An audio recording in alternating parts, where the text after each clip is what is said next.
Friends నమస్తే. ఉసిరికాయలు దేనికి ఉపయోగపడతాయో దీంతో ఒక పదార్థం చేసి చూపిస్తాను ఇప్పుడు. చూడండి. ఫస్ట్ అయితే కడిగి శుభ్రంగా సన్నగా ముక్కలు తరిగాను. ఈ ఉసిరికాయల్లో అల్లం వేసి చక్కగా ఈ కరివేపాకు వేసి పేస్ట్ చేసి మిక్సీలో వేసి వడకట్టాలి. ఉసిరికాయలు, కరివేపాకు, అల్లము వేసి ఉసిరికాయలు సన్నగా ముక్కలు చేసి గింజలు తీసేసి అల్లం కడిగి కరివేపాకు కడిగి ఇట్లా పేస్ట్ చేసా ఫ్రెండ్స్.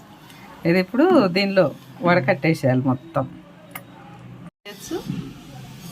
వడకట్టి శుభ్రంగా